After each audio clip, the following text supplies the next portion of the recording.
आप देख रहे हैं प्राइम टीवी, सच साहस सरोकार। नमस्कार, स्वागत है आपका प्राइम टीवी में और मैं हूं आपके साथ स्वप्निल यादव। वक्त हो चला है खबर शहर शहर का।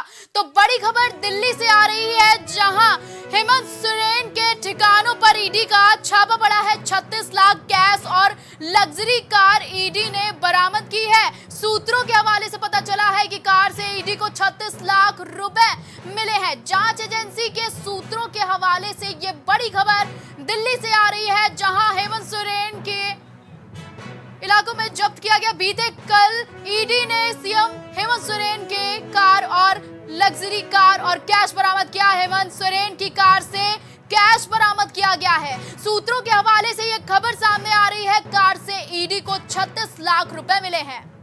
वहीं जांच एजेंसियों की सूत्रों के हवाले से ये बड़ी खबर सामने आ रही है, जहां दिल्ली में सोरेन के ठिकानों से 36 लाख कैश और लग्जरी कार ईडी ने बरामद की है। आपको बता दें कि ईडी का बड़ा दावा है कि हेमंत सोरेन के ठिकानों से 36 लाख रुपए और एक लग्जरी कार बरामद की गई है। सूत्रों के हवाले से ये बड़ी खबर सामने आ रही है, जहां ईडी ने झारखंड के मुख्यमंत्री हेमंत सोरेन के दिल्ली स्थित आवास समेत 3 ठिकानों पर छापेमारी की है। कथित जमीन घोटाले में घिरे सोरेन के ठिकानों पर तलाशी के बाद जांच एजेंसी कैश, कार और कागजात मिलने के दावा कर रही है। सूत्रों के हवाले से ये बड़ी खबर सामने आ रही है, जहां हेमंत सोरेन के ठिकानों से 36 लाख रुपए कैश और लग्जरी कार ईडी ने जब्त की है।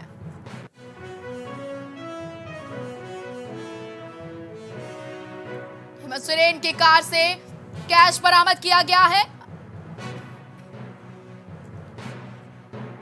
आपको बता दें कि रविवार रात तक दिल्ली में ये कार्रवाई की गई। ईडी के सूत्रों ने मंगलवार को बताया कि एसयूवी कार के अलावा सोरेन के ठिकानों से 36 लाख रुपए जब्त किए गए हैं।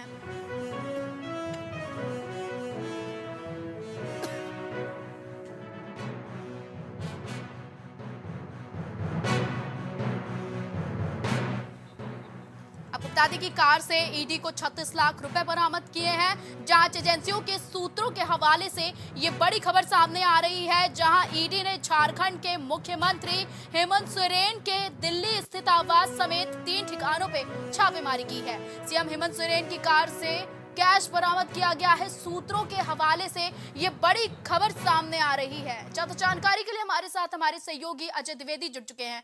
अजय, क्या है पूरा मामला? जहां ईडी की कार्रवाई लगातार जारी है, वहीं लोकसभा 2024 का चुनाव आने को है, तो ऐसे में हेमंत सोरेन की कार और जो ये कैश की बात की जा रही है, जो सूत्रों के हवाले से खबर आ रही है, इसकी क्या जानकारी है?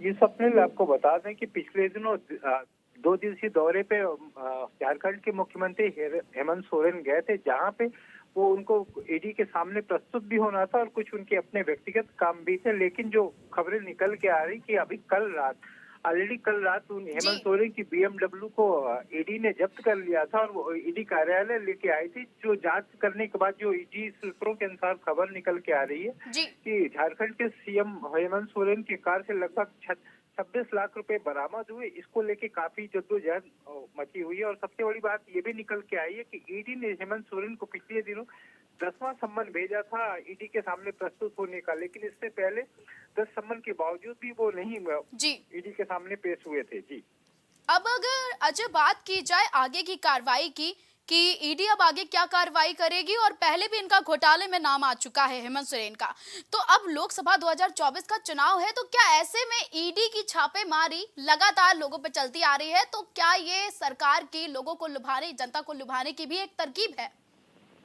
जी, ये कहना तो अभी जल्दबाजी होगा, लेकिन ये जरूर है कि 2024 के रण का चुनाव का बिगुल बज चुका, तो सभी पार्टियां अपने अपने हथकंडे अपनाना चाहेंगे, जिसमें बीजेपी भी उससे परे नहीं है, या कांग्रेस हो या बीजेपी या जो भी पार्टियां हों, जी। वो 2024 के रण में बिल्कुल फूंक चुकी है और वो कभी भी एक एक कदम फूंक फूंक के रखना चाहती। तो हेमंत सोरेन की बात है, जो हेमंत सोरेन का मामला पिछले काफी दिनों से चल रहा था। ये 10वां सम्मन भेजने के बाद भी ईडी के सामने हेमंत सोरेन नहीं प्रस्तुत हुए थे।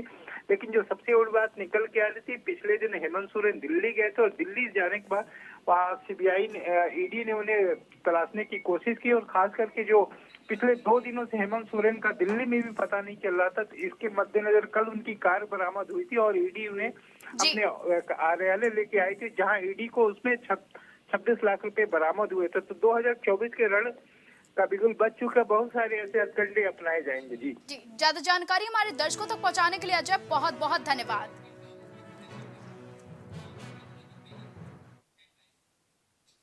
पूरा देश आज राष्ट्रपिता महात्मा गांधी की 76वीं पुण्यतिथि मना रहा है। देश के राष्ट्रपति और द्रौपदी मुर्मू और उपराष्ट्रपति जगदीप धनखड़ के साथ पीएम मोदी राजघाट पहुंचे और बापू को श्रद्धांजलि दी। आपको बता दें कि महात्मा गांधी की पुण्यतिथि को शहीद दिवस के रूप में भी मनाया जाता है। तो ऐसे में राजघाट पहुंचने से पहले पीएम मोदी ने एक्स पर ट्वीट करते हुए लिखा कि मैं बापू को उनकी पुण्यतिथि पर श्रद्धांजलि देता हूं, साथ ही मैं उनका भी नमन करता हूं जिन्होंने देश के लिए बलिदान दिया है। उनके बलिदान हमें देश के लोगों की सेवा करने और उनके लक्ष्यों को पूरा करने की प्रेरणा देते हैं।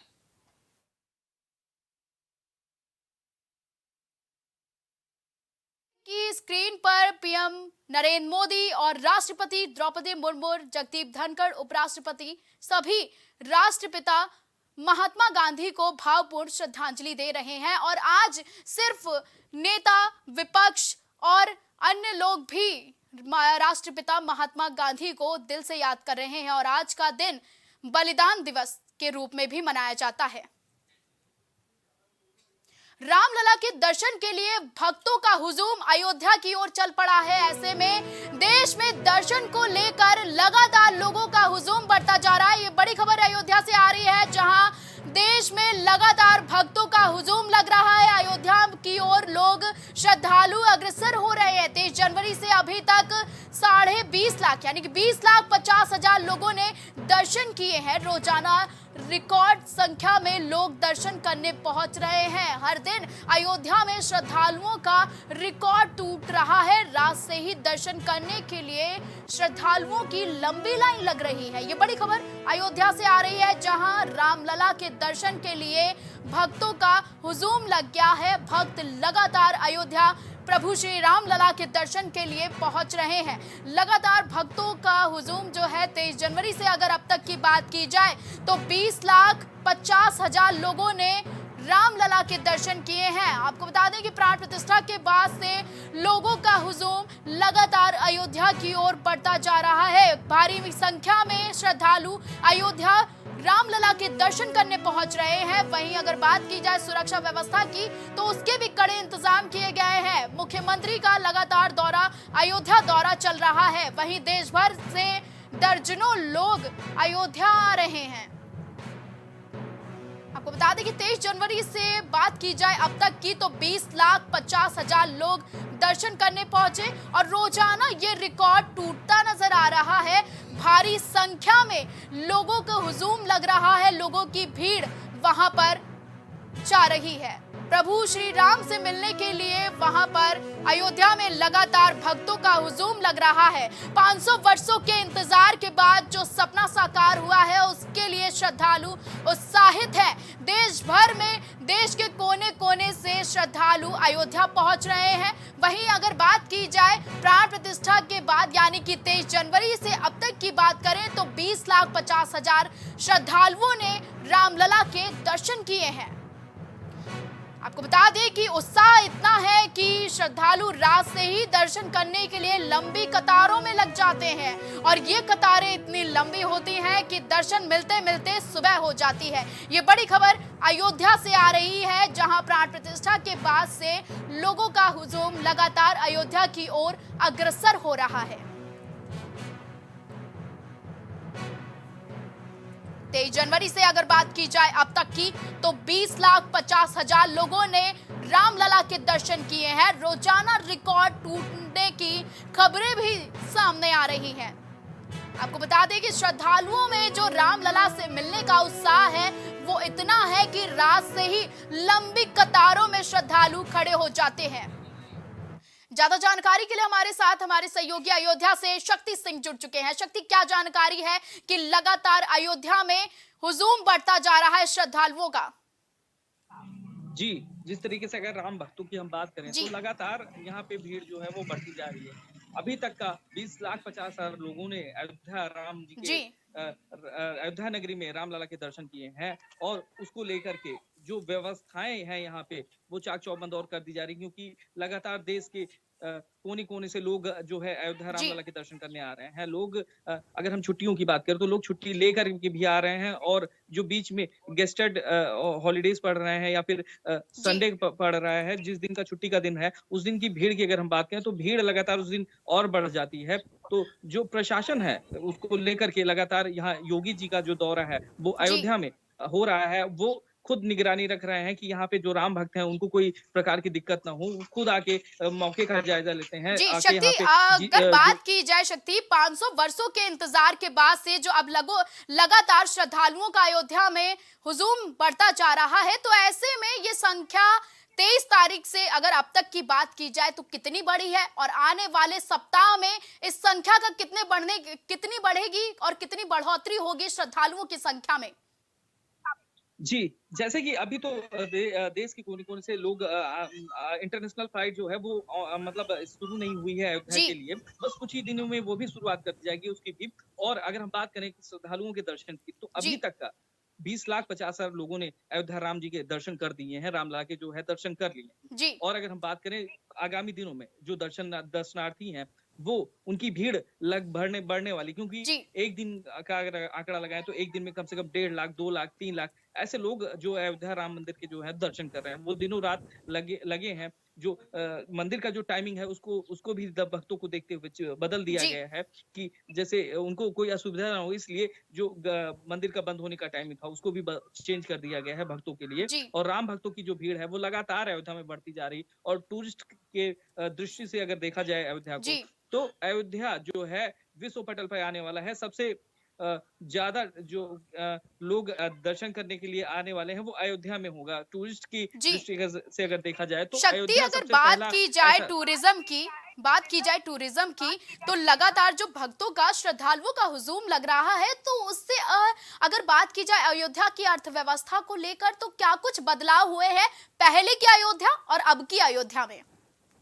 पहले की अयोध्या और अब की अयोध्या की अगर हम बात करें तो जो पहले की अयोध्या थी वो उसमें से काफी बदलाव हो चुका है। जो रोडें हैं वो चौड़ी कर दी गई हैं, जो सकरी गलियां थी उनको भी चौड़ा कर दिया है। जो अयोध्या था, अब अयोध्या बदल चुका है। अयोध्या का जो डेवलपमेंट था वो भी लगातार यहाँ पे बदल रहा है। और अगर हम बात करें यहाँ पे लोगों की, तो जो आसपास के इलाके हैं तो लोगों के रोजगार की अगर बात करें तो रोजगार का भी अवसर जो है वो लोगों को मिल रहा है। रोजगार भी जो है वो लगातार यहाँ पे बढ़ते दिख रहे हैं लोगों के लिए, और लोग इससे खुश भी हैं। यहाँ की जो आम जनता है वो भी खुश नजर आ रही है कि अयोध्या में प्रभु श्याम जी का भव्य मंदिर जो बन के है वो तैयार हो चुका है। जी, ज्यादा जानकारी हमारे दर्शकों तक पहुंचाने के लिए शक्ति बहुत बहुत धन्यवाद।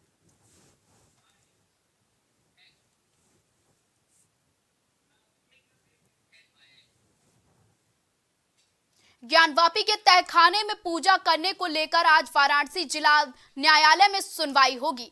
30 साल से व्यास के बंद तहखाने में पूजा पाठ नहीं हो रही है और 4 महीने पहले पूजा को फिर से शुरू कराने और तहखाने की जिम्मेदारी मुस्लिम पक्ष से लेकर वाराणसी डीएम को दिए जाने की मांग की गई थी। कोर्ट से की गई थी ये मांग जब दिवंगत सोमनाथ व्यास की ओर से उनके नाती शैलेंद्र पाठक द्वारा दाखिल याचिका पर सोमवार को ही न्यायालय में सुनवाई की डेट मिली थी, लेकिन विपक्षी वादियों ने कोर्ट में एब्सेंट होने से सुनवाई अगले दिन मंगलवार के लिए टाल दी गई थी। आपको बता दें कि लगातार पूजा करने के मामले में आज सुनवाई होने की संभावना है, तो ऐसे में तहखाने को खोले जाने और सील इलाके का वैज्ञानिक सर्वे हो, सुप्रीम कोर्ट हिंदू पक्ष की याचिका लगातार जारी है। तो ऐसे में सुप्रीम कोर्ट में भारतीय पुरातत्व यानी कि एएसआई को काशी के ज्ञानवापी परिसर में मौजूद कथित शिवलिंग के वैज्ञानिक सर्वेक्षण का आदेश देने की मांग वाली याचिका दाखिल की गई थी।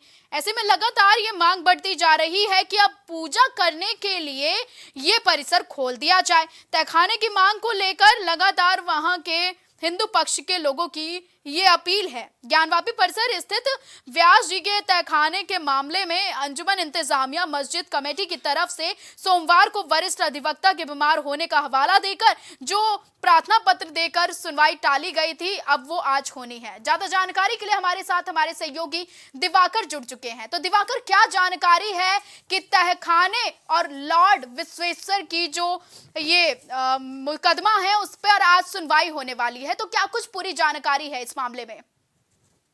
अब बिल्कुल देखिए, ज्ञानवापी मामला जो है वो लगातार जो वाराणसी की किला कोर्ट है वहां से लेकर सुप्रीम कोर्ट तक उसका मामला जो चल रहा है, सुनवाई जो चल रही है।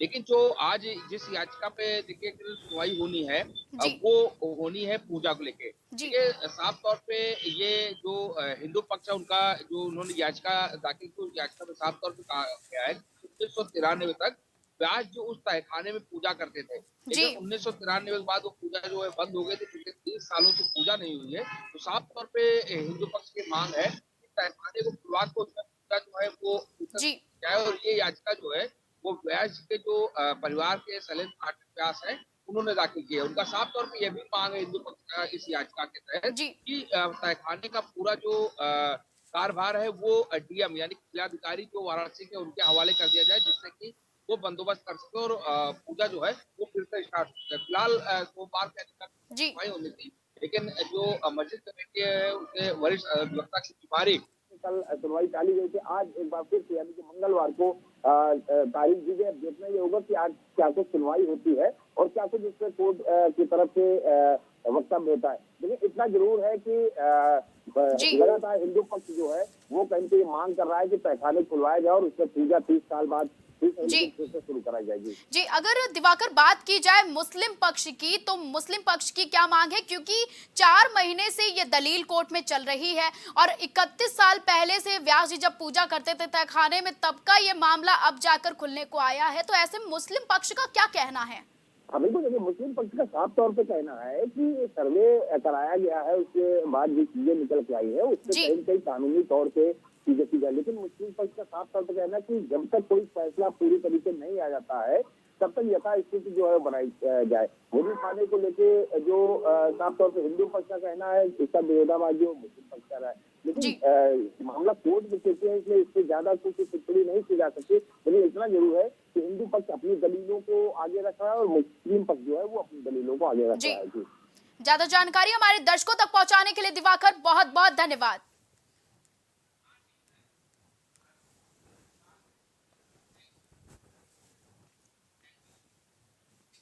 उत्तर प्रदेश को एक बार फिर से कार्यवाहक डीजीपी मिलने के आसार बढ़ते जा रहे हैं और ये लगातार चौथी बार होगा जब यूपी में एक कार्यवाहक डीजीपी नियुक्त किया जाएगा। जानकारी के मुताबिक राज्य सरकार ने संघ लोक सेवा आयोग को पूर्णकालिक डीजीपी के चयन का प्रस्ताव नहीं भेजा, जिसकी वजह से कार्यवाहक डीजीपी बनाए जाने के आसार बढ़ गए हैं। यूपी के वर्तमान डीजीपी विजय कुमार 31 जनवरी यानी कि कल रिटायर हो जाएंगे। ऐसे में कार्यवाहक डीजीपी बनने की जो रेस में सबसे आगे 4 नाम हैं, जिनमें DGP CBCID Anand Kumar, DG कानून व्यवस्था प्रशांत कुमार, डीजी कारागार एसएन सावत और डीजी भर्ती बोर्ड रेणुका मिश्रा शामिल हैं। गौर करने वाली बात तो ये है कि पिछले 21 महीने से उत्तर प्रदेश पुलिस को कार्यवाहक डीजीपी के सहारे काम करना पड़ रहा है। आपको बता दें कि राज्य सरकार ने तीनों कार्यवाहक डीजीपी बनाने में वरिष्ठता को प्राथमिकता दी थी। ऐसे में डीजी सीबीसीआईडी आनंद कुमार का पल्ला भारी दिख रहा है। आपको बता दें कि वहीं डीजी कानून व्यवस्था प्रशांत कुमार भी इस रेस में आगे जा रहे हैं। आपको बता दें कि यूपी में एक बार फिर से कार्यवाहक डीजीपी मिलने की संभावना तेज हो गई है। ज्यादा जानकारी के लिए हमारे साथ हमारे सहयोगी मोहम्मद कलीम जुड़ चुके हैं। तो कलीम, क्या जानकारी है कि आखिर यूपी में कार्यवाहक डीजीपी जो मिलने की रेस है वो तेज होती जा रही है और इसके पीछे की वजह क्या है? देखिए स्वप्निल जी, जिस तरीके से बात की जाए यूपी के मुखिया जो पुलिस विभाग का जो मुखिया होता है जी डीजीपी की जो बात की जाए, विजय कुमार जो अभी का मौजूदा समय में कार्यवाहक डीजीपी मौजूद में तैनात हैं, तो उनका 31 जनवरी को जिस तरीके से रिटायरमेंट हो रहा है, तो जी रिटायरमेंट के बाद अगर बात की जाए तो जो 6 दावेदार हैं, जो आईपीएस अधिकारी, जो वरिष्ठ आईपीएस अधिकारियों की बात की जाए, जो 6 दावेदार माने जा रहे हैं जो डीजीपी पद के लिए पूरी तरीके से जी तैयार है। अगर उन मामलों की बात की जाए तो उसमें सबसे पहले जो नाम आता है वो 1989 बैच के जो आईपीएस अधिकारी हैं सफी एहसन रिजवी, जो केंद्र में तैनात हैं। और अगर उसके बाद अगर दूसरे नंबर की अगर बात की जाए, जो दूसरे जी नंबर पे जो अधिकारी आते हैं उनका नाम आशीष गुप्ता बताया जाता है। जी वहीं अगर तीसरे नंबर की बात की जाए तो आदित्य मिश्रा, और चौथे नंबर की जो बात है वो पीवी रमा शास्त्री, और पांचवा नाम सीबीसीआईडी में जो तैनात है वो आनंद जो कुमार है, और जो छठे नंबर पे आते हैं वो प्रशांत कुमार। अब अगर इन 6 लोगों की अगर नाम की बात की जाए तो इन 6 लोगों की जो दावेदारी है जी वो मजबूत होती है, लेकिन इन 6 में से अगर जो 3 दावेदारों की अगर दावेदारी की बात की जाए तो 3 दावेदारी जो कमजोर होती है। अगर उस मामले को लेकर के अगर प्रकाश डाला जाए तो सीधी सी बात है, जो केंद्र में तैनात है, जो बात की जा रही सफी एहसन रिजवी की, तो उनका जो है जिस तरीके से केंद्र में तैनात है, उसके बाद जो यूपी आने की बात की जाए तो यूपी में आने में उनकी किसी तरह की कोई भी दिलचस्पी नहीं है। तो जी इसको लेकर के जो उनकी जो डीजीपी पद की दावेदारी है वो पूरी तरीके से कमजोर दिखाई दे रही है। लेकिन अगर जी दूसरे नंबर की बात की जाए आशीष गुप्ता की, तो आशीष गुप्ता की जिस तरीके से दावेदारी एक तरीके से मजबूत कही जाती है, क्योंकि वरिष्ठ आईपीएस अधिकारी हैं, और जी इसके साथ जब उनको केंद्र से यूपी लाया गया था तो यूपी में मुख्यालय अटैच कर दिया गया, और जी मुख्यालय में अटैच करने के बाद उनको एक साइड पोस्टिंग दे दी गई, और साइड पोस्टिंग मिलने के कारण जो उनकी दावेदारी है वो कहीं ना कहीं कमजोर होती हुई दिख रही है। और जो तीसरे नंबर की बात की जाए आदित्य मिश्रा की, क्योंकि आदित्य मिश्रा एक तरीके से बात की जाए कि जो इनके भरोसेमंद कहे जाते हैं सरकार के, लेकिन उनकी भी जो दावेदारी है वो पूरी तरीके से कमजोर हो गई है, क्योंकि इनके पास जो पद थे वो पद जी पे इनको जिस तरीके नियुक्त किया गया था उस पदों पर ये पूरी तरीके से खरे नहीं उतर पाए थे। लेकिन अगर हम चौथे नंबर की बात की जाए, जो जिस तरीके से केंद्र से पीवी रमा जी शास्त्री है, वो भी काफी समय तक जिस तरीके से एडीजी लॉ एंड ऑर्डर बन करके रहे, एडीजी लैंड व्यवस्था पर रह करके कानून व्यवस्था पर जिस तरह से उन्होंने काम किया, उसके बाद से उनको जिस तरीके से हटाया गया। लेकिन अगर पांचवें नंबर पर बात की जाए आनंद कुमार की, तो आनंद कुमार को के ऊपर जी जिस तरीके से भरोसा दिखाया गया था, लेकिन भरोसे के बाद अगर बात की जाए उनको जेल की एक जिम्मेदारी दी गई थी, लेकिन जेल की जिम्मेदारी के बाद से जिस तरह से जेल के जो मामले सामने आए थे उसमें जेलों में जी अपराधियों को संरक्षण देने की बात आई थी, संरक्षण देने के बाद उनको वहां से हटाया गया था। और हटाने के बाद अब जो छठी दावेदारी आती है वो आती है प्रशांत कुमार की, क्योंकि जी प्रशांत कुमार जिस तरह से तो सरकार के काफी क्लोज माने जाते हैं, और उन्होंने कानून व्यवस्था पर जिस तरीके से काम किया है, भूमाफियाओं की बात की जाए, अपराधियों की बात की जाए, आतंकियों की बात की जाए, इन सभी पर काफी जी खरे उतरते हुए नजर आ जी रहे हैं। कलीम अगर लेकिन अब बात सवाल जाए कलीम अगर बात की जाए कि अब डीजीपी बनाए जाने के जो आसार हैं वो बढ़ते जा रहे हैं प्रदेश में, तो क्या वजह है इसके पीछे कि अब आसार क्यों बढ़ रहे हैं, क्योंकि ऐसा लगातार चौथी बार हो रहा है। देखिए स्वप्निल जी, जिस तरीके से बात की जाए, क्योंकि जिस तरीके से अब एक बार फिर से जो जी चौथा कार्यवाहक डीजीपी मिलेगा उसके पीछे की जो वजह है वो भी काफी रोचक है। उसकी वजह ये बताई जा रही है, क्योंकि जिस तरह से जो मुकुल गोयल को जी स्थायी डीजीपी जो लास्ट रहे थे उनको जिस तरीके से हटाया गया था, हटाए जाने के पीछे जो वजह बताई गई थी कि उनके द्वारा जो कार्य हैं उन कार्यों में रुचि नहीं ली जा रही थी, और जिस तरह से प्रस्ताव केंद्र को भेजा जी गया था उस प्रस्ताव में साफ तौर से जो स्थायी डीजीपी को लेकर के भेजा गया उसमें जब हटाने का कारण पूछा गया, क्योंकि जो आनंद कुमार जो मुकुल गोयल की बात की जाए वो एक जी वरिष्ठ आईपीएस अधिकारी माने जाते हैं, और उनको हटाए जाने के पीछे जो वजह पूछी गई थी उसका सही जवाब नहीं भेजा जा सका था। इस वजह से जो बात की जाए तो स्थायी डीजीपी नहीं मिल पाया। लेकिन अब अगर बात की जाए जिस तरीके से जो अभी भी जो मार्च तक जो एक कहा जा रहा है कि सरकार एक प्रस्ताव भेजेगी जिसमें जी कुछ आईपीएस अधिकारियों की बात होगी, उनमें जो प्रस्ताव की बात की जाए तो क्योंकि अगर जो मुकुल गोयल की बात की स्थायी डीजीपी अगर जिस तरीके से भेजते हैं तो जाहिर सी बात है जो जवाब है वो मांगा जा सकता है मुकुल गोयल को लेकर के कि आखिर उनको हटाए जाने के पीछे वजह क्या रही। इस जी वजह से एक बार फिर से जो यूपी को एक कार्यवाहक डीजी मिलेगा, और उस डीजीपी की अगर बात की जाए तो आनंद कुमार की दावेदारी इसलिए मजबूत होती है क्योंकि उनके रिटायरमेंट की अभी दो महीना बचे हुए हैं, और 2 माह जिस तरह से जी बचे हुए हैं उस माह को लेकर के जो आनंद कुमार है उनको डीजी बनाया जा सकता है, क्योंकि सरकार ने एक बार फिर से जी उनके ऊपर विश्वास जताया है। और 2 माह की जो बात की जाए, क्योंकि 2 माह के अंदर जी जो मुकुल गोयल भी रिटायर होंगे, तो इस वजह से वो दावेदारी से वो कहीं दूर जी दूर तक उनका कोई जी रिश्ता कलीम, नहीं ज्यादा रहेगा। जानकारी हमारे दर्शकों तक पहुंचाने के लिए बहुत बहुत धन्यवाद।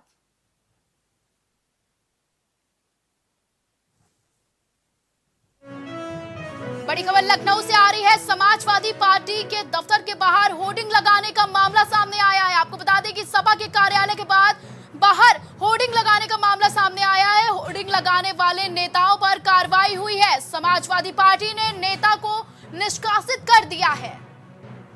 बता दें कि आशुतोष सिंह ने ये होर्डिंग लगाई थी। आपको बता दें कि होर्डिंग में आपत्तिजनक बयान भी लिखवाया गया था। नीतीश और राजभर को पलटू राम बताया गया था। आपने होर्डिंग में देखा कि किस तरह से समाजवादी पार्टी दफ्तर के बाहर होर्डिंग लगाने का मामला सामने आया। ये बड़ी खबर लखनऊ से आ रही है, जहां होर्डिंग लगाने वाले नेताओं पर कार्रवाई हुई है।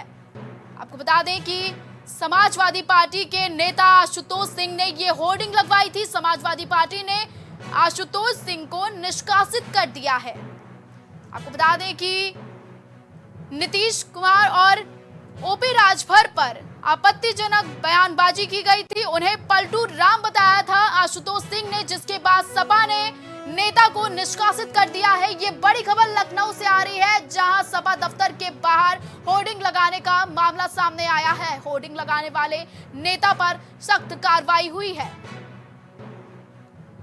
आपको बता दें कि समाजवादी पार्टी ने नेता को निष्कासित कर दिया है।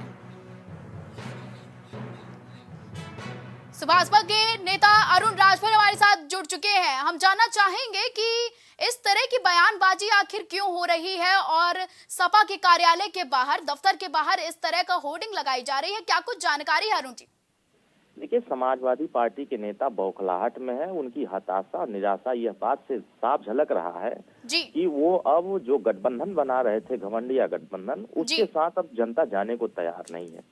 और जब जनता उनको नकारने लगे तो ये होर्डिंग लगा करके जो एनडीए के साथ आ रहा है उसको ये लोग गाली देने का काम कर रहे हैं। तो मुझे ऐसा लग रहा है कि नकारे गए लोगों को अब उत्तर प्रदेश की जनता स्वीकार नहीं कर रही, तो ये बौखलाहट में इस तरह के होर्डिंग लगा करके इस तरह की बातें कर रहे हैं। और जनता यह भी जानती है कि श्री अखिलेश यादव जी के ही इशारे पर जो सनातन का विरोधी रहा हो, जो कभी भी पिछड़े दलित आदिवासियों को सत्ता में रहते हुए हक अधिकार देने का काम न किया हो, और ऐसे लोग अगर फिर से सत्ता में आने के लिए अगर व्याकुल रहेंगे, बेचैन रहेंगे, तो मुझे लगता है कि ऐसे कार्यकर्ता तो हजारों हैं। क्या स्वामी प्रसाद मौर्य को उन्होंने निकाल दिया? क्या इन्होंने तमाम जो नेता इनके खिलाफ बोलते थे देवी देवताओं के खिलाफ, क्या उनको निकाल दिया? नहीं निकाला। असली नेताओं को अपने पास रखते हैं, उनको प्रमोशन देते हैं, उनको विधायक बनाते हैं, उनको बड़ा पद देते हैं। और जो छोटे कार्यकर्ता होते हैं, जैसे होता है कि बड़ी मछली कोई लोग नहीं खाते हैं, ये छोटी मछलियों को खा करके बड़ी मछलियों को कह देते हैं कि तुम आजाद रहो। तो जो समाज के बीच में नफरत पैदा कर रहा है उसके खिलाफ कार्रवाई नहीं है। सुहेल, भारतीय समाज पार्टी से लोग डरे हुए हैं। माननीय ओम प्रकाश राजभर जी समाजवादी पार्टी वाले इतने डर गए हैं। अभी मैं कल अलीगढ़ में था, कन्नौज में कार्यकर्ताओं के बीच में गया था, वहां के लोगों ने कहा कि जो राम को लाए हम उनको लाएंगे। मैंने इसको ट्वीट क्या कर दिया कि समाजवादी पार्टी के नेता हम इस बरी आने लगे। लेकिन अरुण जी, अगर बात की जाए तो समाजवादी पार्टी ने आशुतोष सिंह को निष्कासित तो कर दिया है। उनकी इस बयानबाजी के बाद उन्होंने जब से नीतीश कुमार और ओपी राजभर को पलटू राम बोला है तो तुरंत ही इस पर एक्शन लिया गया और उन्हें निष्कासित कर दिया गया। लेकिन फिर भी इस तरह की क्या बातचीत चल रही है? अच्छा ये बताइए, सबसे बड़ा पलटू राम तो अखिलेश यादव जी हैं। ये सपा से गठबंधन कांग्रेस का जब होता है और पलटी मार जाते हैं तब पलटू राम नहीं होते हैं। बसपा से गठबंधन करती है सपा, पलटी मार जाती है तो गठबंधन, तब पलटू राम नहीं होते हैं। कांग्रेस ये तमाम छोटे छोटे दलों से गठबंधन करते हैं, पलटी मार जाते हैं तो गठबंधन, तब पलटू राम नहीं होते हैं। अगर उत्तर प्रदेश की राजनीति में सबसे बड़ा अगर कोई पलटू राम है तो वो श्री अखिलेश यादव जी हैं। और ये बात वो जानते हैं कि हम बहुत बड़े पलटू राम है। कांग्रेस के साथ उसी के साथ जा रहे हैं ना, जिसको कह दिए थे चोर, ये धोखेबाज पार्टी है, ये पिछड़ों के दुश्मन पार्टी है, इनको वोट मत देना, यही ना समाजवादी पार्टी के नेता कांग्रेस के लिए कहे थे। और आज उन्हीं के साथ गठबंधन कर रहे हैं, जिसको कह चुके हैं कि कांग्रेस का अस्तित्व उत्तर प्रदेश में नहीं है। अरुण जी, आपकी इस बात से मुझे भी एक बात याद आई है। ऐसे तो नीतीश कुमार ने भी बोला था कि बीजेपी नहीं ज्वाइन करूंगा, भले मर जाऊंगा। तो इस पर आपका क्या कहना है कि ये तो देखिए चुनावी माहौल चल रहा है, तो ऐसे में बयानबाजी तो होंगी ही। देखिए, यही बात तो है। समाजवादी पार्टी के जो महासचिव हैं श्री शिवपाल यादव जी, इन्होंने क्या कहा था? समाजवादी पार्टी चोर चक्कों की पार्टी है, समाजवादी पार्टी जमीन कब्जा करने वालों की पार्टी है, समाजवादी पार्टी चापलूसों की पार्टी है, गुंडों की पार्टी है, जमीन कब्जा करने वालों की पार्टी। तो आज उन्हीं के साथ तो बैठे हुए हैं और ये तो विश्वास बना रहे थे ना, बहन जी के ऊपर कह रहे थे ना कि इनका भरोसा कौन करेगा। अरे आप तो बुलाए थे ना श्री नीतीश कुमार जी को, तो आपने तो भरोसा नहीं दे पाया। इनका किसी के साथ भरोसा नहीं हो पाता है। जो देश के प्रति सोचता है, गरीबों के प्रति सोचता है, वो एनडीए के साथ जाता है। और जो देश में नफरत पैदा करना चाहता है, देश को बांटना चाहता है, वो तमाम घमंडिया गठबंधन की तरफ बढ़ रहे हैं। तो मुझे लगता है घमंडिया गठबंधन पूरी तरीके से उनका चैप्टर द क्लोज हो चुका है, अब वो द हिंद हो चुके हैं। अब ये देश की जनता मोदी जी के साथ, माननीय ओम प्रकाश राजभर जी के साथ बड़ी मजबूती से खड़ी हो रही और ये संकेत दे रही है कि हम विकास की गारंटी दे रहे हैं, जनता के हितों की गारंटी दे रहे हैं। उस गारंटी से जनता हमारे साथ आ रही है। हम तो देखिए जिन कामों को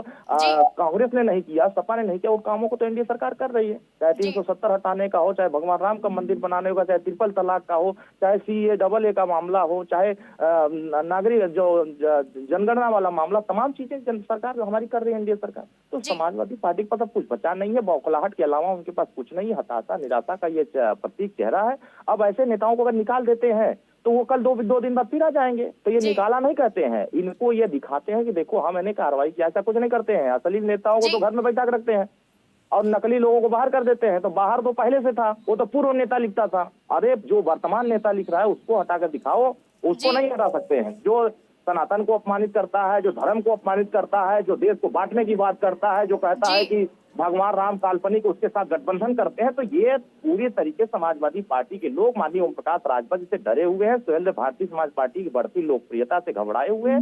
अब उनको पता है कि अब 20 सालों तक हम सत्ता में नहीं आएंगे, एनडीए सरकार 20 सालों तक सत्ता में बनी रहेगी। इसीलिए ये लोग बौखला के सब बातों को कर रहे हैं। इससे बहुत ज्यादा जनता के हित फर्क नहीं पड़ता। जनता जान चुकी है कि ये सब के सब जो है ये धोखेबाज लोग। अरुण जी, जानना चाहेंगे कि लोकसभा 2024 का चुनाव निकट है, तो ऐसे में इस तरह की बयानबाजी क्या इंडिया गठबंधन और एनडीए को कोई नुकसान पहुंचा सकती है या फिर इससे मुनाफा हो सकता है एनडीए को? जितना ये लोग माननीय ओम प्रकाश राजभर जी को गाली देंगे, मोदी जी को गाली देंगे, एनडीए के नेताओं को गाली देंगे, उतनी ही चट्टान की तरह शक्ति मजबूत करके लोग हमारे साथ खड़े होंगे। हम तो कहते हैं कि इसी तरह बोलते रहे वो लोग। विपक्षियों ने ठाना है मोदी जी को तीसरी बार प्रधानमंत्री बनाना है, ये तो उन लोगों का अभियान चल रहा है। तो हमें कोई ऐतराज नहीं है, वो जैसा कर रहे हैं ऐसा ही और तेजी से करते रहे। और हमारे नेता माननीय ओम प्रकाश राजभर जी एनडीए के साथ खड़े हैं और 400 सीटें पार इस बार मोदी जी के नेतृत्व में सीटें आएंगी और 80 के 80 हम लोग उत्तर प्रदेश में जीतेंगे। इनको अंडा मिलेगा, जीरो खाता तक नहीं खुलेगा। और उत्तर प्रदेश की जनता विकास को पसंद करती है, नफरत को नहीं पसंद करती है। और नफरत करने वालों को किनारे लगा चुकी है, विकास करने वालों को अपने सर माथे पर बैठा चुकी है। तो आने वाले समय में देखिएगा इसी तरह से बौखलाहट इनकी जनता के बीच में रहेगी, तो एक दिन परिणाम इनके सामने खुद ही दिख जाएगा। जी, ज्यादा जानकारी के लिए हमारे साथ जुड़ने के लिए अरुण बहुत बहुत धन्यवाद। शिवसेना यूबीटी गुट सांसद संजय राउत लगातार बयानबाजी की वजह से चर्चाओं में बने हुए हैं। एक दिन पहले ही उन्होंने बीजेपी और नीतीश कुमार को पलटू राम कहा था और अब उनका कहना है कि ईडी की छापेमारी और नीतीश कुमार को तोड़ो जैसा काम करके बीजेपी नौटंकी कर रही है। संजय राउत ने यह तक कह दिया कि बीजेपी की औकात 200 सीटें जीतने की भी नहीं है, इसलिए बीजेपी नौटंकी कर रही है। संजय राउत ने अपने बयान में भगवान राम का नाम लेते हुए कहा कि बीजेपी को अब भगवान राम भी नहीं बचा पाएंगे। वहीं नीतीश कुमार के इंडिया गठबंधन में शामिल होने पर संजय राउत ने कहा कि इंडिया गठबंधन पर कोई असर नहीं पड़ेगा। आपको बता दें कि संजय राउत नीतीश कुमार का पाला बदलने पे बीजेपी पे लगातार तंज कस रहे हैं। बीजेपी एक तरीके से कह रही है कि 400 पार और दूसरी ईडी का यूज किया जा रहा है, यहीं पे 400 पार है तो ये नीतीश कुमार को तोड़ो, शिवसेना को तोड़ो, एनसीपी को तोड़ो, हेमंत सोरेन के ऊपर रेड करो, केजरीवाल जी के ऊपर रेड करो। हाँ, ये नौटंकी क्यों चल रही है? आप डर गए हो 400 पार के, आपको 200 नहीं, आप 200 पार नहीं करने जा रहे हो। 400 पार की बात छोड़ दो, आपको 200 पार करने की आपकी औकात नहीं है, इसलिए आप ये सब करके आपका जुगाड़ जो है बहुमत का आप करना चाहते हो, लेकिन नहीं होगा। आप हारने जा रहे हो, आपको राम भी नहीं बचा रहा है।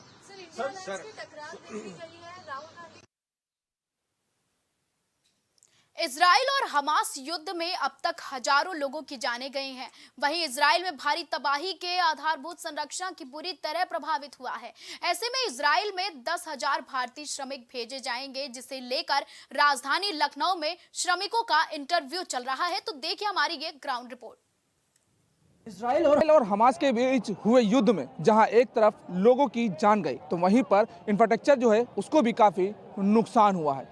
उसको पूरा करने के लिए जो वहां पर श्रमिकों की संख्या है वो काफ़ी कम है, जिसके बाद इजराइल ने भारत सरकार से मजदूरों की मांग की, जिसमें उत्तर प्रदेश से 10,000 श्रमिक मांगे गए, जिसमें बात की जा रही है फिर चाहे कारपेंटर हो, वेल्डर हो या फिर जो अन्य राजगीर मिस्त्री हैं उनकी मांग की गई है। उसको लेकर के जो लखनऊ में अगर बात की जाए, लखनऊ के अलग अलग ITI कॉलेज में इंटरव्यू चल रहे हैं श्रमिकों के। यहाँ पर आप देख रहे हैं ये राजधानी लखनऊ का ITI अलीगंज का जो संस्थान है, वहाँ पर जो श्रमिक हैं वो भारी संख्या में यहाँ पर उतरे हुए हैं, क्योंकि इन्हें यहाँ से इंफ्रास्ट्रक्चर जो वहाँ है उसको तैयार करने के लिए पूरी तरीके से वहाँ पर भेजे जाएंगे और उसके बाद वहाँ का जो इंफ्रास्ट्रक्चर है वो पूरी तरीके से तैयार किया जाएगा और उसको वो देखने के लिए यहाँ पर जो इंटरव्यू हो रहे हैं, टेस्टिंग की जा रही है, उस टेस्टिंग को लेकर के यहाँ पर इजराइल के भी लोग मौजूद हैं, यहाँ ITI संस्थान के भी लोग मौजूद हैं। तस्वीरों में आप देख रहे हैं, तस्वीरों में जिस तरीके से देख रहे हैं ये यूपी के अलग अलग जिलों से लखनऊ पहुंचे हैं और लखनऊ में यहाँ पर टेस्टिंग देंगे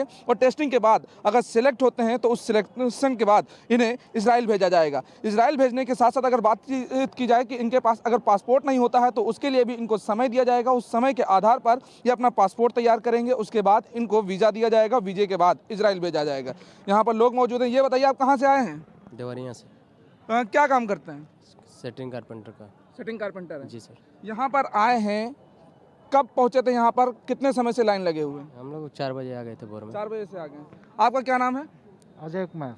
कहाँ से आए हैं? बलिया जिला से। बलिया से। आप क्या करते हैं? Setting carpenter. सेटिंग कारपेंटर है। तो जिस तरीके से यहाँ पर तस्वीर देख रहे हैं सारी अलग अलग लाइन है, यानी कि यहाँ पर अगर बात करें सेटिंग कारपेंटरों की लाइन अलग है, वेल्डरों की लाइनें अलग हैं, राजगीर मिस्त्रियों की बात की जाए तो उनकी लाइनें अलग हैं और इसके साथ ही जो मजदूरों की बात की जाए उनकी भी लाइनें पूरी तरीके से अलग अलग रखी गई हैं। इस मामले को लेकर के अगर बातचीत की जाए ITI के जो प्रिंसिपल हैं उनसे भी बातचीत की गई तो उन्होंने साफ तौर से बताया कि जिस तरीके से जो टेस्टिंग एरिया है वहाँ पर जो इजराइल के लोग हैं वो भी मौजूद हैं। तस्वीर आप देख रहे हैं, तस्वीरों में यहाँ पर जो दूसरी लाइन भी आपको दिख रही है ये भी आपको नज़र आ रही होगी, यहाँ पर भी लोग मौजूद हैं। अगर हम इनसे भी जानने की कोशिश करेंगे कि आखिर ये लोग किस काम के लिए इजराइल पहुँच रहे हैं, क्योंकि अभी आपने देखा कारपेंटर लाइन की। ये बताइए क्या नाम होगा आपका? कमलेश साहनी। क्या करते हैं? कारपेंटर का काम। कारपेंटर का काम करते हैं। आज यहाँ पर आए हुए हैं इंटरव्यू के लिए, टेस्टिंग के लिए। कहाँ से आए हैं? बनारस से। बनारस से। छोटा मिर्जापुर से। अभी तक यहाँ पे किसी जो इंटरव्यू होगा, इंटरव्यू के बाद क्या आपके पास पासपोर्ट है? मैं 8 साल का रिटायर हूँ दुबई से। दुबई से रिटायर? 1.5 महीने पहले आया। आपका क्या नाम है? राजीव कुमार। आप भी कारपेंटर हैं? हाँ। कहाँ से आए हैं? बस वाराणसी से। वाराणसी से।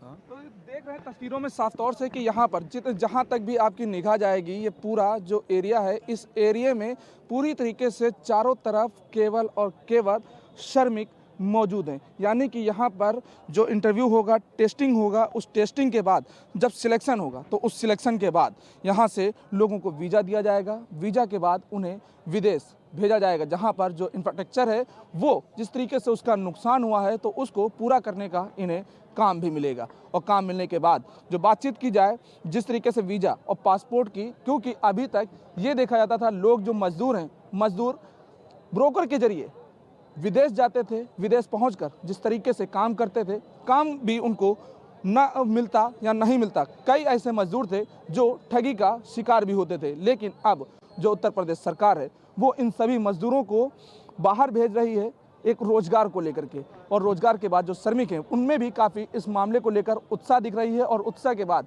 लोग यहाँ पर पहुँच रहे हैं। वीडियो जर्नलिस्ट नीरज के साथ मोहम्मद कलीम, प्राइम टीवी, लखनऊ। कई श्रमिकों का तो यहाँ तक कहना है कि इतना वेतन तो सरहदों पर सुरक्षा कर रहे जवानों को भी नहीं मिलता जितना हमें सरकार के इस कदम की वजह से इजराइल में मिलने वाला है। ये इजराइल के प्राइम मिनिस्टर से और हमारे प्राइम मिनिस्टर से बातें हुई हैं। जो भी लोग हमारे पहले तो विदेश जाते भी थे लोग, जो किसी ब्रोकर के थ्रू जाते थे और उनका वीज़ा के नाम पे, इन सब के नाम पे जो शोषण होता था, 2 लाख 2.5 लाख रुपए उनसे लोग शोषण करते थे, ले लेते थे। उसको कंट्रोल करने के लिए गवर्नमेंट खुद ही आगे आकर और कम से कम हमारे जो बेरोजगार लोग हैं उनको रोज़गार भी मिलेगा। इसमें 1,37,500 रुपये उनको यहाँ की करेंसी से सैलरी मिलेगी। जो श्रमिक हैं कंस्ट्रक्शन के फील्ड में, इसमें 4 प्रकार के कंस्ट्रक्शन के फील्ड में जा रहे हैं। प्लास्टरिंग के लिए, टाइलिंग के लिए और बार बेंडिंग के हैं और कारपेंट्री वाले 4 टाइप के जा रहे हैं। तो उस टाइप के श्रमिक जा रहे हैं, सबका सैलरी एक समान ही है। और ये जो 23 से लेकर 30 तक चलेगा, इसमें हमारे माननीय मुख्यमंत्री जी के कार्यालय से हमारे डायरेक्टर साहब जो कुणाल सिल्कू साहब हैं, उनको कहा गया था कराने के लिए। तो हम लोग काफ़ी यहाँ पे इंजीनियरिंग कॉलेजों में, आईटी कॉलेज में, बीबीडी में 2-3 कॉलेज हैं, उनके अंडर यूनिवर्सिटी है वो। इसी तरह राम स्वरूप यूनिवर्सिटी है, उसके अंडर में हम लोग सर्वे किए, कहीं कोई तैयार नहीं हुआ।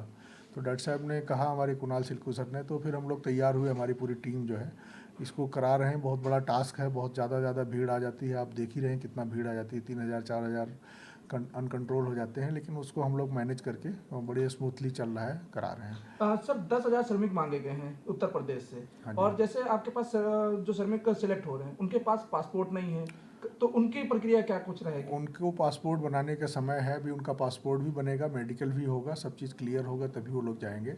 तो पासपोर्ट अर्जेंटली 3 दिन में भी बन जाता है, उसके 3500 रुपये फ़ीस जमा होते हैं, और बाकी बच्चे को बस अपना किराया दे के जाना है, वीज़ा भी वो लोग दे ही दे रहा है इजराइल गवर्नमेंट। इसमें मेन योगदान NSDC का है, हमारे NSDC के द्वारा ही जा रहे हैं। उनके अधिकारी मिस्टर अजय रैना जी आए हुए हैं, आप उनसे भी बात कर लीजिए। उत्तर प्रदेश सरकार से जिस तरह से इजराइल सरकार ने 10,000 श्रमिकों की मांग की है, तो उसका इंटरव्यू लखनऊ के अलीगंज ITI में चल रहा है। हमारे पीछे की जो तस्वीरें देखेंगे, ये तस्वीरें यहाँ पर मजदूरों की, क्योंकि यहाँ पर जिस तरीके से सभी मजदूर बैठे हुए हैं, सबकी अलग अलग लाइनें हैं।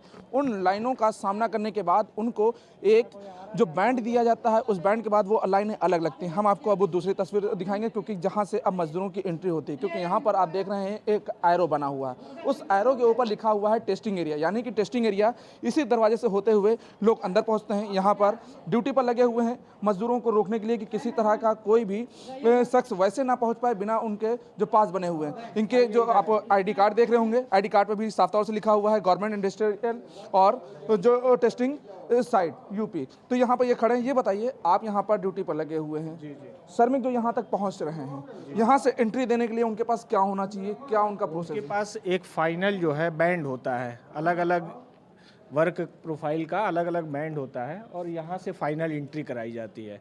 और अंदर जो है एग्जामिनेशन हॉल टाइप का है, जहाँ पे टेस्टिंग होती है, प्रैक्टिकल टेस्टिंग होती है, उसके बाद उनका सिलेक्शन होता है। यही प्रोसेस है। अगर किसी के पास बैंड नहीं है, वो भी अगर यहाँ तक पहुँच गया, तो उसको कैसे समझाते हैं कि वो वापस जाए, और वो वापस जाने के बाद वो अपनी बात किसके पास रखे, फिर वहाँ से उसको टॉप बैंड मिले और फिर वो यहाँ तक आए?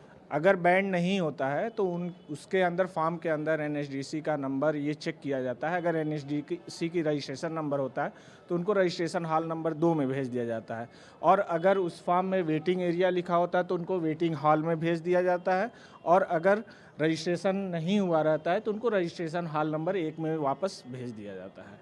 तो जिस तरीके से इन्होंने बताया कि यहाँ से जो बैंड के बाद यहाँ से जो श्रमिक पहुँचते हैं, तो आपको ये आप कमरा देख रहे हैं, इसी कमरे से होते हुए जो श्रमिक हैं वो पूरी तरीके से निकलते हैं, और श्रमिक इस कमरे से होते हुए जब आगे पहुँचते हैं तो वहाँ पर जो बात की जाए, जो इजराइल के लोग हैं, इजराइल के साथ साथ जो बात की जाए UP गवर्नमेंट से जुड़े हुए जो लोग हैं, वो लोग यहाँ पर मौजूद हैं, वो उनकी पूरी टेस्टिंग ले रहे हैं, और टेस्टिंग के बाद उनको आगे की जो जिम्मेदारी है वो दी जाती है। अगर जो टेस्टिंग में पास होते हैं तो उनको आगे के लिए पूरी रणनीति बताई जाती है कि कैसे वो लोग वहाँ पर पहुँचेंगे, कैसे काम करेंगे। और अगर हम तस्वीरों की बात करें तो हम फिलहाल अंदर जाने की अनुमति तो नहीं है, लेकिन अगर हम उस टेस्टिंग एरिया की जो तस्वीरों की बात करेंगे तो यहाँ से आप साफ तौर से देख सकते हैं कि यहाँ से जो ये वो मजदूर यहाँ तक पहुँचे हैं जिनके पास वहाँ से फाइनल मिला, टॉप उनको जो बैंड दिया गया वो बैंड पहने, और बैंड पहनने के बाद यहाँ तक पहुँचे हैं। और यहाँ पर पहुँचने के बाद सभी लोग अपनी बारी का इंतजार कर रहे हैं कि कैसे ये लोग वहाँ पर जो सिलेक्शन होगा, उस सिलेक्शन के लिए जो चीज़ें हैं, यानी कि बात की जाए एक तरीके से इनका इम्तिहान हो रहा है, इंटरव्यू हो रहा है, और उस इंटरव्यू के बाद सिलेक्शन होता है, तो उस सिलेक्शन के बाद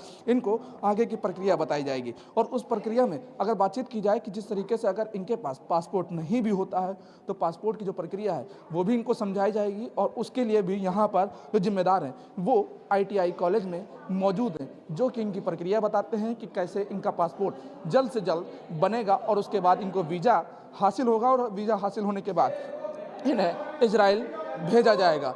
वीडियो जर्नलिस्ट नीरज के साथ Mohammad Kaleem, prime TV, Lucknow. Israel हमारा वहीं इस पूरे मामले पर सियासत तेज होती हुई नजर आ रही है। इस पर कांग्रेस नेता प्रियंका गांधी ने ट्वीट कर निशाना साधते हुए कहा है कि अगर कहीं पर युद्ध के हालात हैं तो सबसे पहले हम अपने नागरिकों को वहां से बचाकर वापस अपने वतन लाते हैं, लेकिन बेरोजगारी ने आज वो हाल कर दिया है कि देश की सरकार हजारों असहाय और मजबूर युवाओं को युद्धग्रस्त इजराइल जाकर ये खतरा उठाने से भी बचा नहीं रही है। इसी से पता चलता है कि चुनावों में $5 ट्रिलियन इकोनॉमी, सालाना 2 करोड़ रोजगार और मोदी जी की गारंटी जैसे सिर्फ जुमला है।